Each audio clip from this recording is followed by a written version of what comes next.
संस्कृत भाषा ज्ञान चैनल में आपका बहुत बहुत स्वागत है। जैसा कि मैंने शॉर्ट वीडियो में मैं बता चुका था कि आज मैं गुण संधि के बारे में चर्चा करूंगा। तो आइए चलिए बिना कुछ देरी करते हुए गुण संधि की चर्चा करते हैं और सीखने का प्रयास करते हैं कि आखिरकार इसमें गुण संधि में क्या है जो कि हमको सीखना है, पढ़ना है, क्योंकि यह स्वर संधि का दूसरा भेद है। हम दीर्घ संधि पर विस्तृत से पढ़ चुके हैं, उनके उदाहरण को समझ चुके हैं, मैंने ग्रुप में भी डाला था। और नियमित रूप से अभ्यास करते रहिए। इतना मैं समझता हूं, अगर आप नियमित रूप से अभ्यास करेंगे तो एक कबीरदास जी का दोहा है, करत करत अभ्यास ते जड़मत होत सुजान, रसरी जावत आवत जाते सिर पर परत निशान। कहते हैं अभ्यास बारंबार करने से एक रस्सी इतनी कोमल होती है, फिर भी वो पत्थर पर लकीर बना सकती है, पत्थर पर चिन्ह बना सकती है। तो अगर हम अनवरत प्रयास करते रहेंगे तो यह जरूर से जरूर है कि सफलता हमको जरूर से जरूर मिलेगी। तो चले आइए हम शुरू करते हैं आज का वीडियो। और आपको अगर समझ में आए तो लाइक करें, शेयर करें, कमेंट करें। और जो नए दोस्त आपके जुड़ना चाहते हैं चैनल से, उनको जोड़ करके सब्सक्राइब भी करवाएं। तो चलिए आइए हम शुरू करते हैं आज का वीडियो। वैयाकरण में स्वर संधि का दूसरा भेद हम पढ़ रहे हैं, गुण संधि। कौन सी संधि? गुण संधि। गुण संधि का सूत्र क्या है? आद गुणा।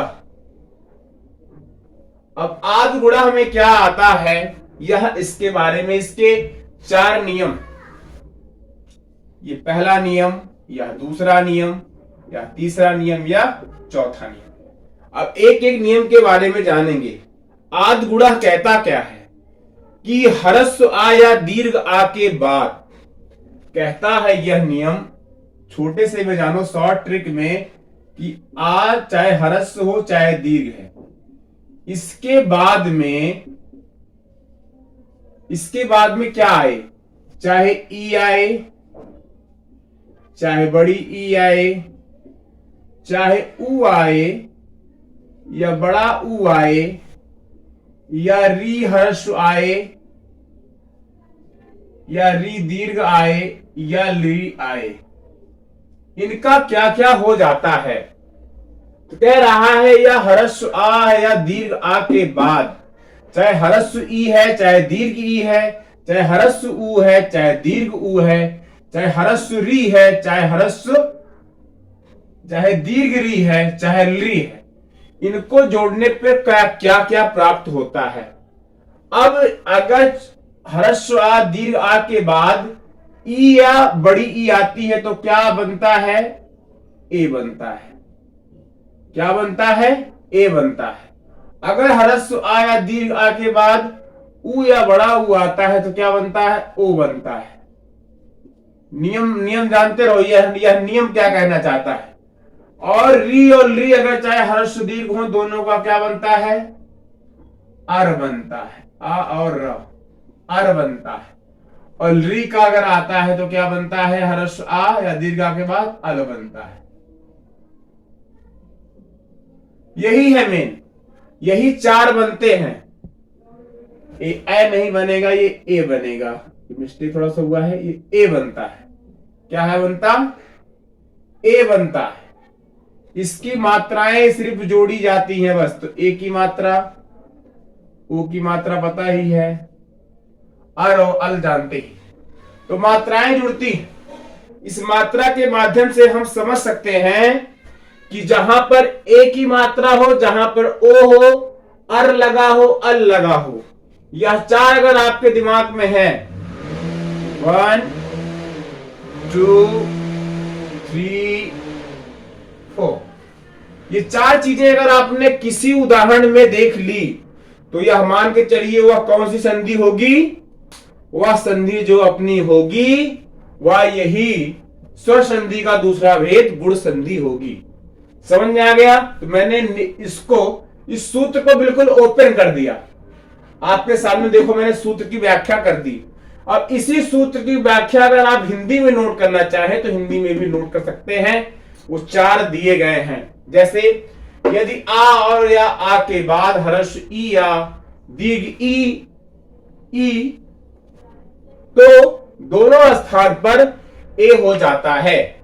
जैसा कि इसमें बताया गया आ प्लस ई, इसका उदाहरण यहां पे दिया गया उपधन इंद्र, आगे उपेंद्र। जैसे आ या बड़ी ई जोड़ेंगे तब भी उनको ए ही प्राप्त होगा। दूसरा नियम है यदि हर्ष उ या दीर्घ उ के आए तो दोनों स्थानों पर क्या हो जाता है, ओ हो जाता है। ओ की मात्रा मैंने बताया था यहां पर हर्ष उ रहे चाहे बड़ा उ रहे, दोनों का स्थान पर उ हो जाएगा। और ई या बड़ी हर्ष ई रहे या दीर्घ ई रहे, दोनों का स्थान पर क्या हो जाएगा, ए हो जाएगा। नियम अगर इसको आपने समझ लिया तो ये तो आप खुद ही से लिख सकते हैं। मेरा कहने का मतलब क्या है, अगर आपने सूत्र को समझ लिया तो ये सब लिखावट तो आप खुद ही लिख लेंगे, लिखने की जरूरत आपको बिल्कुल भी नहीं पड़ेगी। फिर भी हम देख लेते हैं। दूसरा नियम हो गया। दूसरा नियम देखो, यदि हर्ष उ या दीर्घ उ के बाद दोनों के स्थानों पर क्या हो जाता है, ओ हो जाता है। ओ का मतलब ओ की मात्रा लगी होगी। जैसे आ प्लस उ बराबर ओ की मात्रा, जैसे मैंने ओ लिख दिया। इसका उदाहरण देखिए, गंगा धन उद्गम। गंगा में बड़ा आ है, उ में छोटा उ, तो बड़ा आ बड़ा उ देखो यहां पे दिया भी है। दोनों को जोड़ेंगे तो क्या बन जाएगा, ओ की मात्रा। ओ की मात्रा कहां है, गंगोदकम। गा के बाद ओ की मात्रा लगी गंगोदकम, इसलिए यह गुण संधि का उदाहरण है। ऐसे ही तीसरा नियम देखते हैं, यदि हर्ष री या दीर्घ री आए तो दोनों के स्थान पर अर हो जाता है। जैसे आ प्लस री अर हो गया, बड़ा आ प्लस री बराबर अर हो गया। अब ब्रह्मा धन ऋषि ब्रह्मर्षि, तो क्या हुआ इसमें, बड़ा आ और री, बड़ा आ और री का उदाहरण हुआ ये। बड़ा आ और री, यहां पे बड़ा कर देते हैं, कोई नहीं। बड़ा आ और री की मिलने पे क्या मिलेगा हमको, अर ही तो मिलेगा। अर मिलेगा तो अर क्या कहलाएगा, ब्रह्मर्षि बनाएगा, क्योंकि अर लग गया। ब्रह्मदर्श ऋषि बराबर अर, ब्रह्मर्षि बना, इसमें गुण संधि हो गई। अब ये लास्ट नियम का प्रयोग शायद संस्कृत में ही किया जाता है, हिंदी में तो बहुत कम इसका प्रयोग किया जाता है। फिर भी आप जानते रहिए यह भी नियम, यदि ली आए तो दोनों के स्थान पर अल हो जाता है।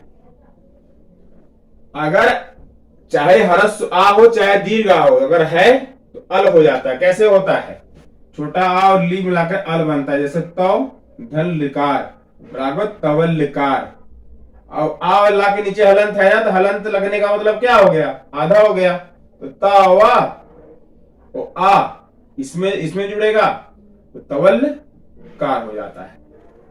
ये तवल कार कैसे हो जाता है, देखिए एक समझा दें आपको।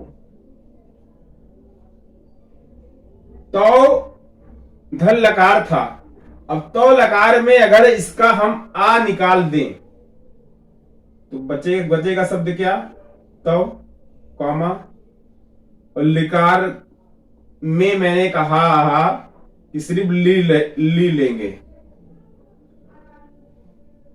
तो अब देखो दोनों में शब्दों के अंतर, जब मैंने इसमें में से तो में से आ निकाला तो ये हलंत में बचा आ निकलते ही, लेकिन दोनों को जोड़ने पर क्या मिल रहा है हमको, अल मिल रहा है।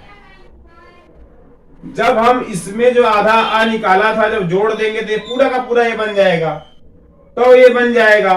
और ला के नीचे हलंत है तो आधा हो जाएगा, और दोनों जोड़कर फिर क्या ये बन जाएगा, तवल्लकारा।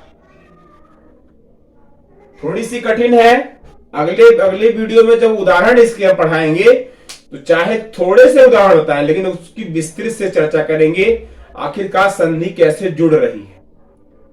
क्योंकि अगर संधि को आपको जोड़ना आ गया और संधि को तोड़ना आ गया, संधि के जुड़ने को संहिता और अलग अलग करने को संधि विच्छेद के नाम से जानते हैं। और एक इंपॉर्टेंट चीज आद गुणा का यह सूत्र है। सूत्र कहने के बाद अगर आपको यही चीजें याद है कि आ और ई को जोड़ने पर ए प्राप्त होता है, बड़े आ और ई को जोड़ने पर भी ए, या मुख्य रूप से जो सूत्र है अगर इनको आपने लिख लिया, चीज यही है लेकिन यह थोड़ा और विस्तृत रूप में है, तो आज गुणा के जितने भी नियम है, पहला नियम, दूसरा, तीसरा, चौथा, पांचवा, छठा, सातवां, आठवां, ये 8 नियम अगर हैं, इसको भी आप नोट कर लो। इसको भी अगर आपको याद रहेगा तो ये आप मान के चलिए, आपका गुण संधि कभी गलत ही नहीं होगा। अगर ये 4 वर्ण आपको याद रहे, ए की मात्रा ओ, अर और अल जिसमें दिख गया तो वह निश्चित रूप से गुण संधि ही है। तो अगर समझ में आया हो, वीडियो को लाइक करें, शेयर करें, कमेंट करें और नए दोस्तों को जोड़ करके सब्सक्राइब भी करवाएं। आप सबका बहुत बहुत धन्यवाद हृदय से मैं करता हूं, अभिनंदन करता हूं, प्रबंधन करता हूं। सभी छात्राओं से मेरा अनुरोध है कि वह खूब कठिन से कठिन मेहनत करें और अच्छे मार्ग पर चलें, जिससे उनका भी नाम हो, उनके माता पिता का नाम हो और देश का नाम हो। देश अपना विकसित जल्दी से जल्दी हो जाए और विश्व गुरु बन जाए। यही मैं इसी में आशा के साथ कहता हूं। जय हिंद, जय भारत, वंदे मातरम। बहुत बहुत धन्यवाद।